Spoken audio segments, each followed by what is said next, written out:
Hello friends, very good morning. இந்த video பார்க்க வந்த எல்லாத்துக்கும் ரொம்ப ரொம்ப நன்றிங்க.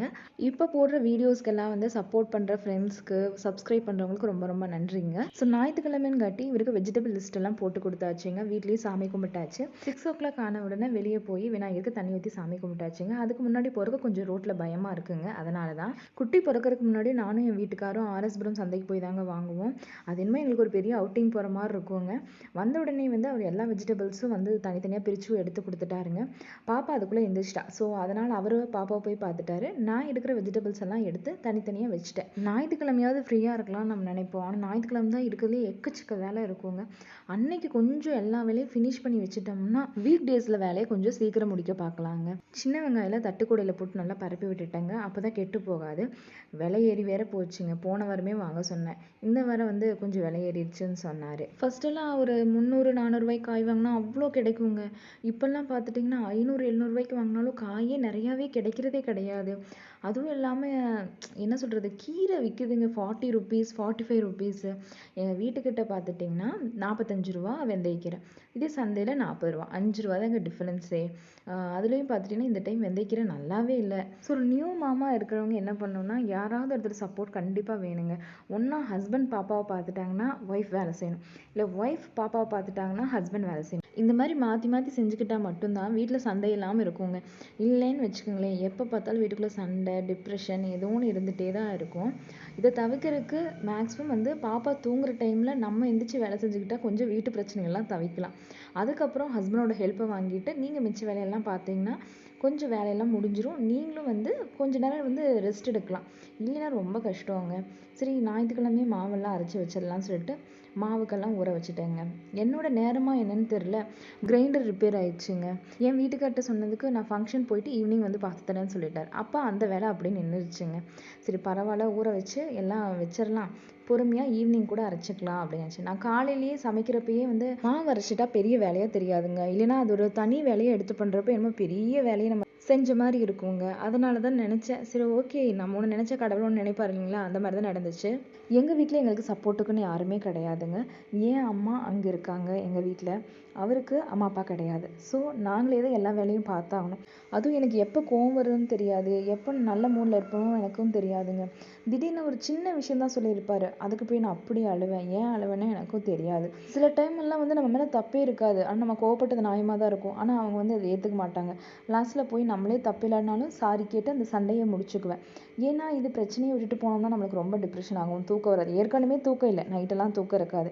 எப்போ தான் தூங்குறது? அதனால இப்போல்லாம் விட்டாச்சுங்க. யாருக்கிட்டையும் பிரச்சனைக்கே போய்க்கிறது இல்லை. எதுக்கு போய் பிரச்சனைக்கு போயிட்டு, போனாலும் அது நமக்கு தான் பிரச்சனை அப்படின்னு நான் விட்டுறதுங்க. நான் என்ன பண்ணுவேன்னா, காலைல ஏர்லி மார்னிங்கே எந்திரிச்சுக்குவேங்க. பாப்பா நைட்டெல்லாம் கொஞ்சம் தூங்க மாட்டா, காலைல கொஞ்சம் நேரம் தூங்குவாள். அதாவது 8-8:30 வரைக்கும் தான் தூங்குவாள். இப்போல்லாம் 6 o'clock எந்திரிச்சுக்கிறா. அதனால் ஒரு பிளான் போட்டிருக்கேன், 4 o'clock நம்ம இனிமேல் எந்திரிச்சிடலாம். எந்திரிச்சு சீக்கிரம் வேலையை முடிச்சு வச்சுட்டோம்னா அவள் அழுதாலும் நம்ம பார்த்துக்கலாம். பாப்பா அழுதா அவர் சாப்பிடவே மாட்டேறாங்க, அழுதுகிட்டே இருக்கா, எனக்கு சாப்பிட தோணலைங்கிறாரு. அதனால என்ன பண்ணுறதுன்னா, வேலையை முடிச்ச கையோடு நான் எடுத்து பாப்பாவை வச்சுப்பேங்க. பாப்பாவை வச்சுட்டு சின்ன சின்ன வேலை, ஒரு தோசை ஊற்றுறது, அவருக்கு சாப்பாடு போட்டு வைக்கிறது, இந்த வேலையெல்லாம் நான் பார்த்துப்பேங்க. அவள் கையில் வச்சுட்டே செஞ்சுக்குவேன். கொஞ்சம் கஷ்டமாக தான் இருக்குங்க. இனிஷியலாக ரொம்ப டிப்ரெஷனாலாம் இருந்துச்சு. என்னடா நம்ம வாழ்க்கை, நம்ம சப்போர்ட் பண்ணுறதுக்கு யாருமே இல்லையே. ஃபஸ்ட்டெல்லாம் நினச்சிருக்கேன், கல்யாணத்துக்கு முன்னாடி மாமியார் மாமனார் இருக்கக்கூடாதுன்னு நினச்சிருக்கேன். இருந்தால் நம்ம அம்மா அப்பாவெல்லாம் நான் பார்க்க விட மாட்டாங்கன்னு நினச்சிருக்கேன். ஆனால் ஒரு பெரிய தப்பு, நான் தெரியாமல் சின்ன வயசுலேருந்தே இதை நினச்சிட்டேன். மாமியார் மாமனார் இருந்தாவே கொடுமைப்படுத்துவாங்க, கஷ்டப்படுத்துவாங்கன்னு தப்பான எண்ணத்தில் இருந்துட்டேங்க. தயவு செஞ்சு இதை பார்த்துட்ருக்கவங்க ஒரு சின்ன பொண்ணாக இருந்தீங்கன்னா தயவு செஞ்சு உங்கள்கிட்ட வேண்டி கேட்டுக்கிறேன். உங்களுக்கு எல்லாமே பெரியவங்க சப்போர்ட் கண்டிப்பாக வேணுங்க. இப்போ தெரியாது, பின்னாடி தான் உங்களுக்கு கஷ்டம் என்னன்னு தெரியுங்க. இந்த மாதிரி நேரத்தில் அவங்களோட சப்போர்ட் கண்டிப்பாக தேவை. அதாவது அவங்க குழந்தைய வச்சுக்கிறதுக்காக இல்லை, ஏதோ ஒன்று பார்த்துக்கிறதுக்கு, ஏதோ ஒரு டவுட் கேட்குறதுக்கெல்லாம் அவங்க வேணுங்க இல்லையா. அதனாலங்க பாட்டை எதுக்கு காமிச்சேன்னா, பாட்டை யூஸ் பண்ணுறப்ப ஸ்ட்ரெயிட்டாக அடுப்பில் வச்சு தாளித்து விடாதீங்க. நான் இந்த தப்பு பண்ணி தான் பாருங்களேன் எவ்வளோ விரிசல் விட்டுருக்கு. நேற்றுக்கு தான் நான் கவனித்தேன். இல்லைன்னு வச்சுக்கோங்களேன், ஸ்ட்ரெயிட்டாக எப்போ வச்சாலும் தாளிச்சிருவேன். அப்புறம் அதே மாதிரி ஹீட் ரொம்ப ஜாஸ்தியாக வச்சு தாளிக்காதுன்னு சொன்னாங்க. ஆனால் நான் அதெல்லாம் ஃபாலோவே பண்ணலைங்க. நீங்கள் அந்த தப்பை பண்ணிடாதீங்க. அதே மாதிரி நேத்திக்கு செஞ்ச ராகி சப்பாத்தி லெஃப்ட் ஓவர் இருந்துச்சு, சரி எடுத்து சாப்பிட்ருவோம். இப்போ விற்கிற விலைவாசிக்கெல்லாம் வேஸ்ட்டே பண்ணக்கூடாதுன்னு இருந்துட்டேங்க. குட்டி போய் தூங்க வச்சாச்சு. அதுக்கப்புறம் துவைக்க வந்துட்டேன். ரொம்ப தண்ணி பிரச்சனைங்க இங்கே. பேருக்கு தான் சிட்டியில் இருக்கோம்னு பேர். ஆனால் கிராமத்தில் இருக்கவங்கள விட நாங்கள் ரொம்ப கஷ்டப்படுறோம் தண்ணிக்கு. இங்கே கோயம்புத்தூரில் தான் இருக்கோம். ரெண்ட்டுக்கு தாங்க இருக்கோம். நாங்கள் வாஷிங் மிஷின் யூஸ் பண்ணக்கூடாதுன்னு சொல்லிட்டாங்க. கேட்டால் தண்ணி வந்து சீக்கிரம் தீந்துடுதுங்களா அதனால். ஆனால் என்னென்னா அவங்க யூஸ் பண்ணிக்கலாமா. இது என்னன்னே எனக்கு புரியல. குடியிருக்கவங்க யூஸ் பண்ணக்கூடாது, ஆனால் அவங்க யூஸ் பண்ணிக்கலாங்கிறப்ப அது ரொம்ப மனசு கஷ்டமாக இருக்குது. சி செக்ஷன் பண்ணிட்டு எத்தனை வேலை செய்வோம் சொல்லுங்கள். ஒரு நாள் கூட போடக்கூடாதுங்கிறப்ப அது ரொம்ப மனசு வேதனையாகவே இருந்துச்சு. அவங்களும் ஃபுல்லி ஆட்டோமேட்டிக் தான் வச்சுருக்காங்க, ஆனால் அவங்க யூஸ் பண்ணிக்கலாம். ஆனால் நாங்கள் மட்டும் யூஸ் பண்ணக்கூடாதுங்கிறது ஒரு பெரிய வேதனையாக இருக்குது. சரி, ஓகே, கடவுள் இதுக்கான மாற்றத்தை கொண்டு வருவாருன்னு நினைக்கிறேன். இல்லை தண்ணி பிரச்சனையாவது சரி பண்ணணும் கடவுள், அவ்வளோதான் சொல்லுவேன். இந்த மாதிரி நீங்கள் வாடகை வீட்டில் இருக்க இடத்துல நீங்கள் என்னெல்லாம் பிரச்சனைகளை சந்திக்கிறீங்கன்னு மறக்காமல் கமெண்ட்ஸில் சொல்லுங்கள். குட்டிக்கு வந்து கோதுமை கூழ் காய்ச்சிட்டு இருக்கேங்க. இந்த கூழ் கொடுத்தீங்கன்னா குழந்தை வந்து நல்லா குண்டு குண்டுன்னு புசு புசுன்னு வருவாங்க. நான் கரும்பு சக்கரை சேர்த்துருக்கங்காட்டி கொஞ்சம் கலர் லைட்டாக சேஞ்ச் ஆயிடுச்சுங்க. இல்லை நல்ல ஒயிட் கலரில் இருக்குங்க கூழ். நல்ல டேஸ்டியாகவுமே இருக்கும். ராகி கூழ் மாதிரியே தான் இதுவும் நல்லா டேஸ்டியாக தாங்க இருக்கும். பாப்பாவுக்கு ரொம்ப பிடிக்கும் கோதுமை கூழ். நீங்களும் செஞ்சு உங்கள் குழந்தைக்கு கொடுங்க. பேபி கண்டிப்பாக 6 மந்த்ஸ் கம்ப்ளீட் ஆனதுக்கப்புறம் கொடுங்க, இல்லை டாக்டர் அட்வைஸோட கொடுக்க பாருங்க. அவரும் ஃபங்க்ஷனுக்கு போயிட்டாருங்க. எனக்கு ஒரு ஆளுக்கு தான் சமைக்கணும். ஒரு ஆளுக்கு சமைக்கிறதுனாவே கஷ்டமாக இருக்குங்க. ஏதாவது வாங்கிக்கலாமான்னு நினைக்கிறது, அப்புறம் நினைக்கிறது இன்னைக்கு காய் வாங்க எவ்வளோ செலவாச்சுன்னு என் ஹஸ்பண்ட் சொன்னாருங்க. அச்சோ, இன்னும் நிறைய செலவு இருக்குல்ல, இந்த மாதத்தில் இனி ஒரு 7 டேஸ் சமாளிக்கணும் அப்படின்னு மனசுக்குள்ள நினச்சிட்டு வேண்டாம் ஒரு தக்காளி சாதம் மட்டும் நம்ம கலவாக செஞ்சுக்கலாம்னு சொல்லிட்டு ஒரு 1/2 டம்ளர் போட்டு தாங்க செஞ்சேன். ரொம்ப சிம்பிளாகவே தான் செஞ்சுருந்தேன். மசாலாலாம் ஆட் பண்ணிட்டு இஞ்சி பூண்டு பேஸ்ட் போட்டு அரிசி போட்டு தாளித்து விட்டுருந்தேங்க. ரொம்ப சிம்பிளாகவே தான் பண்ணியிருந்தேன். நல்லா இருந்துச்சு. ஆனால் கொஞ்சம் உப்பு ஜாஸ்தியாக போட்டுட்டேன். சமையல் செய்யவே வந்து என்ன பண்ணிட்டேன்னா பாத்திரம் கழுவிட்டேங்க. இல்லைன்னா அது ரொம்ப பெரிய கஷ்டமாக போயிடும். இப்போல்லாம் சி செக்ஷன் பண்ணதுக்கப்புறம் ரொம்ப நேரம் நின்று எந்த வேலையுமே செய்ய முடிய மாட்டேங்குதுங்க. எனக்கு வேறு சர்விக்கல் ஸ்டிச் போட்டிருந்தாங்காட்டி என்னென்னா அந்த ஸ்டிச் போட்ட இடம் கொஞ்சம் வேறு வலிக்குது. ரொம்ப வேலை செஞ்சேன். அவங்க என்ன சொன்னாங்கன்னா நிறைய வேலை வந்து ஒரே நாளில் செய்யாதீங்கிறாங்க. அதனாலேயே வந்து கொஞ்சம் பிரித்து செஞ்சுக்கிறதுங்க. ஃபைனலாக வந்து கொஞ்சமாக நெய் போட்டு கிளறி விட்டுட்டு சாதம் எடுத்து அவ்வளோதாங்க. சூப்பராக ரெடி ஆயிடுச்சு. செம்ம டேஸ்ட்டாக இருந்துச்சு. ஆனால் உப்பு மட்டும் கொஞ்சம் கம்மியாக போட்டிருந்தா நல்லா இருந்திருக்கும். ஆனால் தயிரோடு வச்சு சாப்பிட்றப்ப வந்து பேலன்ஸாக தான் இருந்துச்சு. பிரியாணி பவுடர்லாம் கொஞ்சம் போட்டிருக்கங்காட்டி உள்ளே போயிடுச்சுங்க. பிரியாணி டேஸ்ட்டில் இருக்குது அப்படின்னு நினச்சிட்டே சாப்பிட்டுட்டேன். பௌர்ணமின்காட்டி ஒரு ஆம்லெட் கூட போடலைங்க. சரி வேண்டாம், ஈவினிங் சாமி கும்பிடணும்னு சொல்லிட்டு பாப்பா கூழெல்லாம் குடிச்சு முடிஞ்சோடனே 1:30க்கு தூங்க வைக்கலாம்னு சொல்லிட்டு பாப்பா ஒரு 1/2 மணி நேரம் ஆட்டி தூங்க வச்சுட்டு நானும் தூங்கிட்டேங்க. அப்புறம் அம்மா கால் பண்ணதுக்கப்புறம் தான் தெரிஞ்சு டைம் ஆயிடுச்சுன்னு சொல்லிட்டு சரி பாப்புக்காக வந்து ஒரு குட்டி உருளைக்கிழங்கு எடுத்து வந்து வேக வச்சுட்டேங்க. குட்டி தூங்கிட்டு இருக்க டைமில் தாங்க வந்து நம்ம மிச்ச வேலையெல்லாம் செஞ்சுக்க முடியும். ஸோ அதனால் வீடெல்லாம் கூட்டி எடுத்துட்டேன். இப்போ இருக்க நியூ மாம்க்கு என்ன சொல்ல வரேன்னா, கண்டிப்பாக நம்மளை வந்து கன்சீவாக இருக்க டைமில் பேம்பர் பண்ண மாதிரி பாப்பா பிறந்ததுக்கப்புறம் யாருமே கண்டுக்க கூட மாட்டாங்க. அதனால் நீங்கள் நல்லா சாப்பிட்டாதான் ஹெல்த்தியாக இருக்க முடியும், ஒரு போல்டாக இருக்க முடியும், எனர்ஜெட்டிக்காக இருக்க முடியும். ஃபஸ்ட்டு நம்ம ஹெல்த்து கரெக்டாக இருந்தால் மட்டும்தாங்க நம்மளுக்கு ஒரு தைரியமே இருக்கும், ஒரு கான்ஃபிடென்ட்டாக நம்ம எல்லா வேலையும் செய்ய நினைப்போம். இல்லைன்னு வச்சுக்கோங்களேன், நம்மளால் முடியலைன்னா நம்மளே ரொம்ப வீக்காக ஃபீல் பண்ணுவோம். அதனால் நான் என்ன சொல்கிறேன்னா, நீங்கள் வந்து அடிக்கடி சொல்லிக்கோங்க உங்கள்கிட்ட, நான் ஹெல்த்தியாக இருக்கேன் அதனால் நிறையா சாப்பிட்ணுன்னு சொல்லிட்டு பொரியல் இதெல்லாமே செஞ்சு சாப்பிடுங்க. யாரும் கொடுப்பாங்க ஃபஸ்ட்டு மாதிரி பார்ப்பாங்கன்னு நினச்சிட்டு இருக்கிறத வந்து மாற்றிக்கணும் நம்ம தான். இல்லைன்னா அதை நினச்சி நம்ம ரொம்ப ஃபீல் பண்ணுவோம், டிப்ரெஷன் ஆயிடுவோங்க. அந்த மாதிரிலாம் நிறைய டைம் ஆயிருக்கேன். என்னடா நம்மளை ஃபஸ்ட் மாதிரி யாருமே கண்டுக்கிறது இல்லைன்னு ஒரு வருத்தம்லாம் இருந்துச்சு.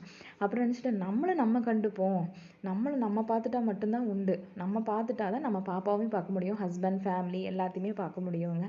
அதனால் முடிஞ்ச அளவுக்கு உங்களையும் நீங்கள் கேர் பண்ணிக்கோங்க. நிறைய பேர் நீங்கள் ப்ரெக்னெண்ட்டாக இருக்கப்போ கண்டுக்காதவங்க வந்து உங்கள் குழந்தை நல்லபடியாக பிறந்ததுக்கப்புறம் வருவாங்க. அப்படி பண்ணு, இப்படி பண்ணு, இதை பண்ணு, அதை பண்ணு, நீ என்ன இப்படி பண்ணுற, அந்த மாதிரிலாம் நிறைய பேர் சொல்லுவாங்க. ஆனால் ரியாலிட்டியில் வந்து உங்களுக்கு ஒருத்தரும் ஹெல்ப் பண்ண மாட்டாங்க. ஒரு அம்மா வந்து கஷ்டப்படுவாங்களேன்னு சொல்லிட்டு மிச்சம் வர ரிலேட்டிவ் வந்து நீ தூங்குமா கொஞ்ச நேரம் குழந்தைய நான் பார்த்துக்கிறேன்னு சொல்ல மாட்டாங்க. தூங்கிட்டு இருக்க குழந்தைய வந்து செல்லம் அது இதுன்னு சொல்லி வந்து எழுப்பி விட்டுட்டு வேணால் போவாங்க. இப்படி தான் நிறைய பேர் டிப்ரெஷனை கிளப்பி விட்டுட்டு போவாங்க. அதுக்கப்புறம் வந்து குழந்தைக்கு என்ன இப்படி இருக்குது, நவண்டை கழிக்கிறா, அது பண்ணுறா, இது பண்ணுறா அப்படின்னு தான் சொல்லுவாங்க. அதுக்கு ஒரு சொல்யூஷன் சொல்ல மாட்டாங்க. இப்படி பண்ணுறாளாடா, இனிமேல் நீ இப்படி மாற்றிக்கோடா அப்படின்னு சொன்னால் நமக்கும் வந்து சரி நம்ம கண்டிப்பாக மாற்றிக்கலான்னு தோணுங்க. இவங்களெல்லாம் பார்த்தாவே அச்சோ வராங்களா அப்படின்னு நிறைய பேர் ஃபீல் பண்ண வச்சுருவாங்க. ஒரு சில பேர் நமக்கு சப்போர்ட் பண்ணுவாங்க, ஹெல்ப் பண்ணுவாங்க. அந்த மாதிரி நேரத்தில் ஒரு டிப்ரெஷன்லேருந்து ஓவர் கம் பண்ணி வரக்கு, பாப்பாவை பார்த்துக்கிறதுக்கு. ஸோ அந்த மாதிரி பீப்புள்ஸ்கிட்ட வந்து உங்கள் கஷ்டங்களை வந்து ஷேர் பண்ணிக்கோங்க. முடியல ஹெல்ப் கேளுங்க, கண்டிப்பாக செய்வாங்க. அதை விட நான் ஒன்றே ஒன்று தான் சொல்லுவேன், ஹஸ்பண்ட் அண்ட் ஒய்ஃப் 2 பேத்தோட கஷ்டத்த வந்து ஷேர் பண்ணிட்டு, அவங்கவங்களோட வேலைய வந்து கொஞ்சம் கொஞ்சமா பிரிச்சு குடுத்துட்டா, அப்ப வந்து பிரச்சனையே வராதுங்க. கொஞ்சம் பேபிய வந்து ஓரளவுக்கு பார்த்துக்கலாம்னு நெனைக்கிறேன். டாக்டர் வந்து கண்டிப்பா கால்சியம் அண்ட் அயர்ன் டேப்லெட் எடுக்க சொல்லியிருப்பாங்க. தயவு செஞ்சு அத விட்டுறாதீங்க. அது விட்டீங்கன்னா நெறைய பிரச்சனை கொண்டு வரும். சீக்கிரமாவே இடுப்பு வலி வந்துரும். அப்புறம் வந்து அயர்ன் டெஃபிஷியன்சி வந்துருங்க. அதனால வந்து நீங்க என்னதான் சாப்பாடுல கொண்டு வந்தாலும் அந்த 3 மந்த்ஸ் எடுக்க சொன்னா எடுத்துருங்க. இல்லைன்னா அது நமக்கு தாங்க ரொம்ப கஷ்டம். நான் அந்த மாரி விட்டுட்டு கொஞ்சம் இடுப்பு வலியெல்லாம் ஜாஸ்தி ஆயிடுச்சு. அப்புறம் போய் டாக்டர்ட்ட கேட்டதுக்கு கண்டிப்பா வந்து அந்த மெடிசன்ஸ் எல்லாம் கன்டினியூ பண்ணணும்னு சொல்லிட்டாங்க. நான் எடுத்துட்டு தான் இருக்கேன். பால் குடுக்குறங்காட்டி வந்து நமக்கு நெறைய சத்து பத்தாம போயிருங்க. அதனால அந்த டேப்லெட்ஸுமே நீங்க கரெக்ட்டா எடுத்துக்கோங்க. அப்பதான் வந்து எல்லா வேலையும் நம்மளும் செய்ய முடியும். நம்மளையும் நம்ம பார்த்துக்க முடியுங்க. யார் என்ன வந்து குறை சொன்னாலும் நான் ஒண்ணே ஒண்ணு தாங்க நெனச்சுப்பேன். நான் தான் கையலுக்கு பெஸ்ட் மாம். என்ன மாரி யாருனாலயும் செய்ய முடியாது. அவள நல்லா பார்த்துக்க முடியாது. அவள வந்து சூப்பரா நான் நல்லா வளர்த்துவேன் அப்படின்னு சொல்லிட்டு நான் சொல்லிப்பேங்க. நியூ மாமா இருந்து ஸ்ட்ரகிள் பண்ணீங்கன்னா நீங்களும் அந்த வார்த்தையை சொல்லிக்கிட்டே இருங்க. கண்டிப்பா வந்து உங்களுக்குள்ள ஒரு கான்ஃபிடென்ட் வரும். உங்க குழந்தைய நீங்க நல்லா பார்த்துப்பீங்க. யார் என்ன சொன்னாலும் பரவாயில்லைங்க, நான் சேஞ்ச் பண்ணிக்கிறேன், என் குழந்தைய நான் நல்லா பார்த்துப்பேங்கிற ஒரு எண்ணம் வந்து உங்களுக்கும் வரும். நீங்க வேணாலும் இதை ட்ரை பண்ணி பாருங்க. எனக்கு நைட் நேரத்துல தாங்க ரொம்ப டிப்ரெஷனா ஃபீல் பண்ணுவேன். ஏன்னா அவ தூங்கவே விட மாட்டா. ஆட்டிக்கிட்டே இருக்கணும். கீழே படுத்தாலும் நை நைன்னு அழுவா. கொஞ்ச நேரம் தூங்குவா, திடீர்னு எந்திரிச்சு அழுவா. இப்படியே பண்றங்காட்டி எனக்கு சரியா தூக்கம் இல்லாத நேரத்துல ரொம்ப டிப்ரெஷன்ல போயிருவேன். ரொம்ப கோவம்லாம் வரும். அப்போ ஒண்ணே ஒண்ணு தாங்க நினைச்சுப்பேன். இந்த குழந்தை கிடைக்கிறது நம்ம எவ்வளோ கஷ்டப்பட்டோம். எவ்வளோ இன்ஜெக்ஷன் போட்டிருப்பேன் தெரியுங்களா? செர்விக்கல் ஸ்டிச் போட்டு யூரின் இன்ஃபெக்ஷனால வெயின்ல அவ்வளோ ஊசி போட்டிருக்கேன். அப்ப அதெல்லாம் நினைக்கிறப்ப என் தங்க குட்டிக்காக இதெல்லாம் பண்றது தப்பே இல்லை தானேங்க.